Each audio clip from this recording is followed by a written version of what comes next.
Hello guys, आज का हमारा टॉपिक है स्प्लीन। इसके पहले वाले लेक्चर में हमने पैनक्रिया को डिस्कस किया था। आज हम पढ़ेंगे स्प्लीन। ठीक है, तो अब हम स्प्लीन पढ़ते हैं। ये स्प्लीन का पोजीशन का डायग्राम है, मतलब पोजीशन से कैसे कैसे रिलेट करती है। ये 9th 10th और 11th रिब है, तो उनमें कैसे रिलेशन में है ये उसका डायग्राम है। तो इसको हम बाद में देखेंगे, पहले अभी हम स्प्लीन पढ़ते हैं। स्टार्ट करते हैं।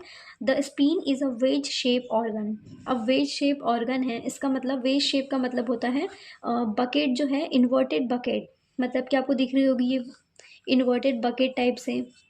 तो ये वाला जो शेप होता है ये हमारा वेज शेप कहलाता है। तो ये जो वेज शेप है ये हमारा स्प्लीन का है। तो स्प्लीन जो होती है वेज शेप की होती है। और अब आपको दिख रही होगी इसमें 4 साइड्स हैं। तो 4 साइड्स है तो इसकी जो ज्योमेट्री होगी वो टेट्राहेड्रल होती है।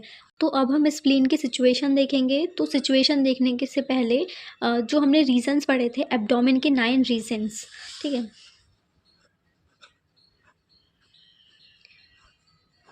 एब्डोमेन के जब हमने 9 रीजन्स पढ़े थे तो यहाँ पे होता है हमारा लेफ्ट हाइपोकॉन्ड्रियम, ये इपिगैस्ट्रियम, और यहाँ पे होता है राइट हाइपोकॉन्ड्रियम। तो हमारी जो स्प्लीन होती है वो लेफ्ट हाइपोकॉन्ड्रियम और इपिगैस्ट्रियम रीजन में सिचुएटेड होती है। इट मीन्स थोड़ी सी जो होती है इपिगैस्ट्रियम में होती है। और तो स्प्लीन का मोस्ट ऑफ द एरिया जो होता है वो लेफ्ट हाइपोकॉन्ड्रियम रीजन में होता है, और जो पार्शियल पार्ट होता है मतलब वो इपिगैस्ट्रियम रीजन में होता है। तो इसी सिचुएशन में जो स्प्लीन है वो लाई करती है। ये हमारा लेफ्ट हाइपोकॉन्ड्रियम रीजन है और ये हमारा इपिगैस्ट्रियम रीजन है। ठीक है, तो यहाँ पे हमारी ये सिचुएशन होती है लेफ्ट हाइपोकॉन्ड्रियम और इपिगैस्ट्रियम।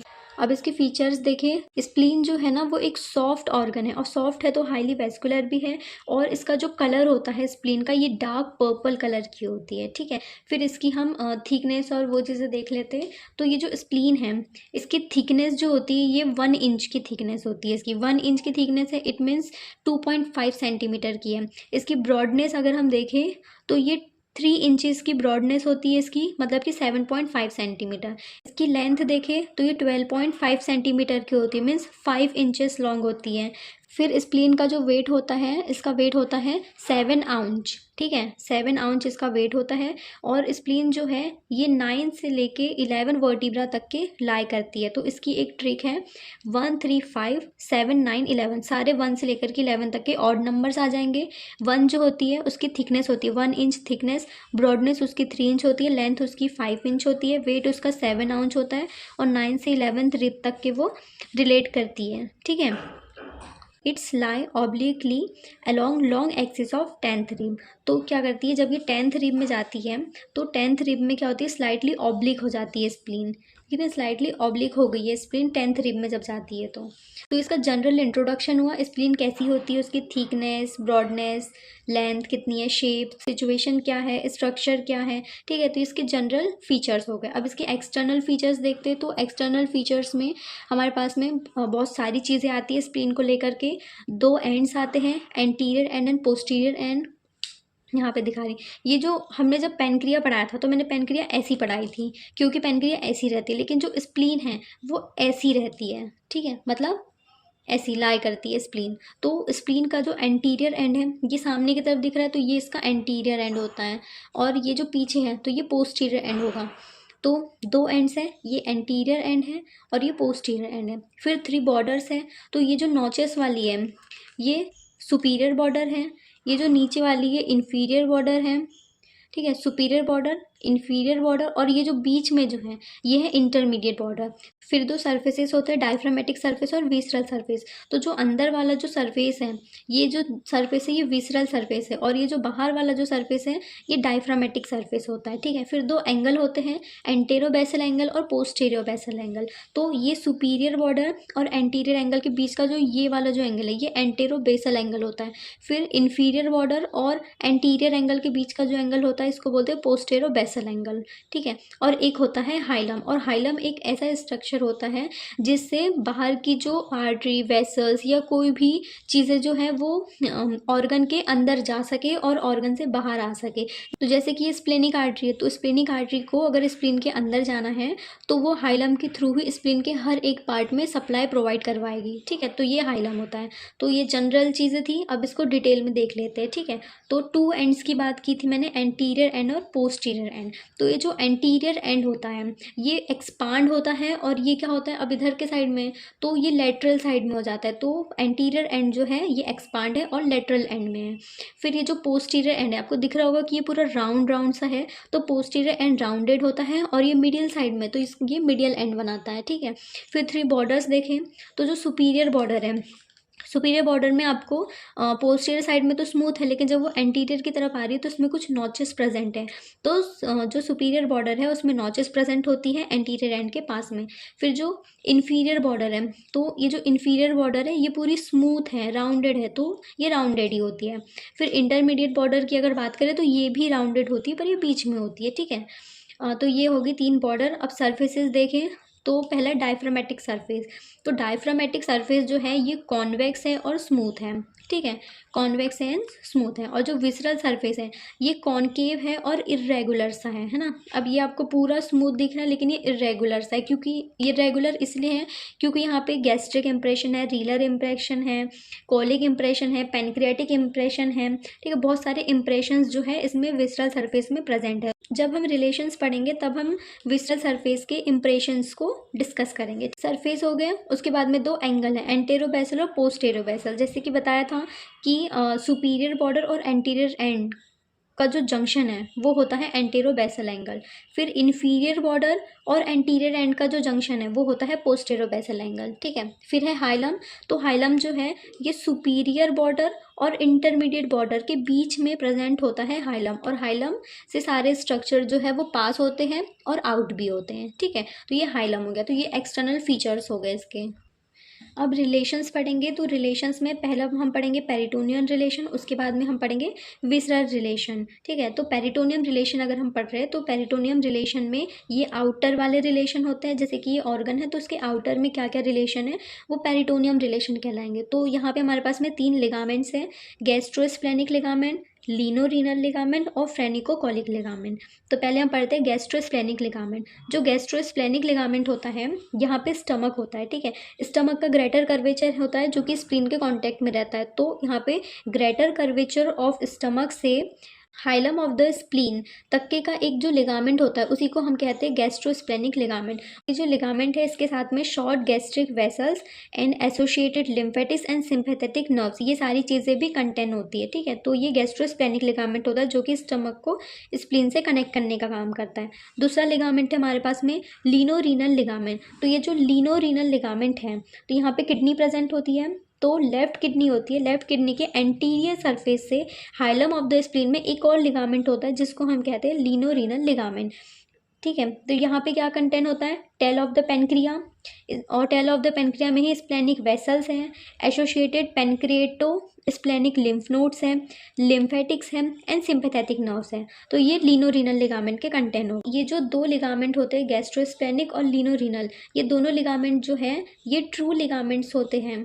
फ्रेनिकोकोलिक लिगामेंट को हम फॉल्स लिगामेंट भी कह सकते हैं, इसलिए क्योंकि ये स्प्लीन से डायरेक्टली अटैच नहीं होता है, ये सिर्फ स्प्लीन के एंटीरियर एंड को सपोर्ट प्रोवाइड करवाता है। ये पेनक्रिया है, यहाँ पे ट्रांसवर्स कोलॉन है एंड यहाँ पे होता है डिसेंडिंग कोलॉन। तो ट्रांसवर्स कोलॉन और डिसेंडिंग कोलॉन के जो बीच का जो एंगल होता है उसको हम कहते हैं स्प्लेनिक फ्लेक्सर।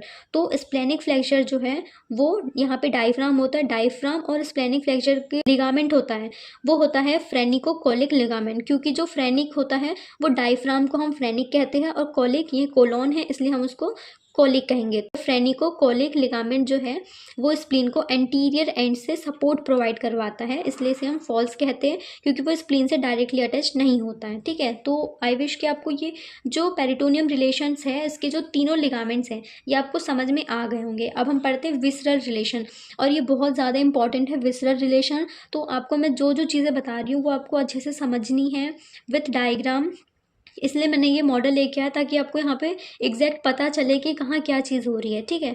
तो अभी हम विसरल रिलेशन पढ़ रहे हैं, और विसरल रिलेशन में भी अभी हम सिर्फ विसरल सरफेस के बारे में डिस्कस करेंगे, क्योंकि इस विसरल सरफेस में हमारे पास में 4 इम्प्रेशंस और एक हाइलम है। फिर डायफ्रामेटिक सरफेस में ज़्यादा कुछ नहीं है क्योंकि वहाँ पे डायफ्राम से वो पूरा कवर होता है। तो अभी हम विसरल सरफेस में पढ़ रहे हैं, ठीक है। तो विसरल सरफेस में क्या क्या रिलेशंस हैं, तो हमारे पास में 4 इम्प्रेशंस आएंगे, gastric impression, renal impression, colic impression, pancreatic impression और एक आएगा हाइलम। ठीक है, तो पहले हम देखते हैं गैस्ट्रिक इम्प्रेशन। गैस्ट्रिक इम्प्रेशन पढ़ रहे हैं तो ये लाई करता है superior border and intermediate border के बीच में।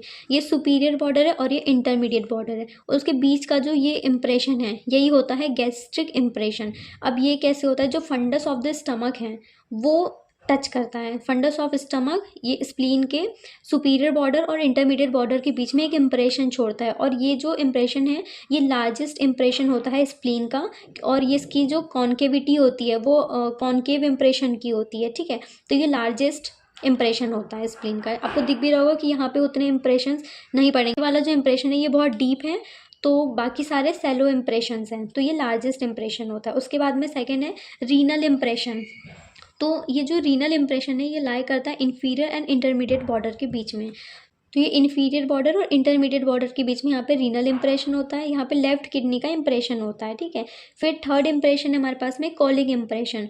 तो ये जो कॉलिक इम्प्रेशन है ये यहाँ पे कोलॉन है, तो कोलॉन यहाँ पे आएगी, तो यहाँ पे ये ट्रायंगुलर एरिया जो है बनाता है, एंटीरियर जो एंड है उसके पास से होता हुआ ये यहाँ पे कॉलिक इम्प्रेशन पड़ता है। ठीक है, तो इसका जो लोवेस्ट पार्ट है ये रिलेट करता है फ्रेनिकोकॉलिक लिगामेंट से। तो ये हमारा कॉलिक इम्प्रेशन हो। उसके बाद में है पैनक्रियाटिक इम्प्रेशन। अब पढ़ेंगे पैनक्रियाटिक इम्प्रेशन। तो पैनक्रियाटिक इम्प्रेशन जो है ये हाइलम और कॉलिक इम्प्रेशन के बीच में, ये तो यहाँ पे हाइलम है और ये कॉलिक इम्प्रेशन है, तो ये जो टेल ऑफ द पेनक्रिया ये बनाती है पैनक्रियाटिक इम्प्रेशन। ठीक है, हाइलम और कॉलिक इम्प्रेशन के बीच में। अब हम पढ़ते हैं hilum. Hilum lies on intermedial part of the gastric impression. तो हाइलम जो है यहाँ पे गैस्ट्रिक इम्प्रेशन है, गैस्ट्रिक इम्प्रेशन के नीचे इंफीरियर और मीडियल साइड में, तो इंफीरियर मीडियल पार्ट में यहाँ पे होता है हाइलम। और हाइलम जो है ना ये जो हमने पेरिटोनियम रिलेशन में पढ़ा था, गैस्ट्रोस्प्लेनिक लिगामेंट और लीनो रीनल लिगामेंट, इन दोनों लिगामेंट को अटैचमेंट प्रोवाइड करवाता है। ठीक है, क्योंकि दोनों हाइलम से ही होके जाते हैं, तो ये हाइलम हो गया। तो ये हमने विसरल रिलेशन का विसरल सरफेस हमने कवर किया। अब हम डायफ्रामेटिक सरफेस करेंगे। तो डायफ्रामेटिक सरफेस समझने से पहले आपको जाना पड़ेगा लंग्स की कवरिंग प्लूरा में। तो जो प्लूरा है, प्लूरा में हमने दो रिसेस पड़ी हुई थी, एक होती है कोस्टो मीडियास्टर्नल रिसेस और एक होती है कोस्टो डायफ्रामेटिक रिसेस। तो जो कोस्टो डायफ्रामेटिक रिसेस होती है वहाँ से डायफ्रामेटिक सरफेस का रिलेशन होता है, क्योंकि जो कोस्टो मीडियास्टर्नल वाली जो रिसेस थी वो तो थोरेक्स वाले रीजन में ही रह जाती है, हमको एब्डोमिनल वाला रीजन चाहिए, तो उसमें हम कोस्टो डायफ्रामेटिक रिसेस करेंगे। तो कोस्टो डायफ्रामेटिक रिसेस जो होती है वो 9-10 रिब्स तक की आती है, तो इसीलिए जो कोस्टो डायफ्रामेटिक रिसेस है वो डायफ्रामेटिक सरफेस के रिलेशन में आती है। समझ में आया कि कैसे हुआ, यहाँ पे प्लूरा की रिसेस कैसे आ गई, क्योंकि जब हमारा लंग्स एक्सपांड करता है ना तो उसके लिए उसे रिजर्व स्पेस चाहिए होता है, तो वो रिजर्व स्पेस जो है ये कोस्टो डायफ्रामेटिक रिसेस होती है।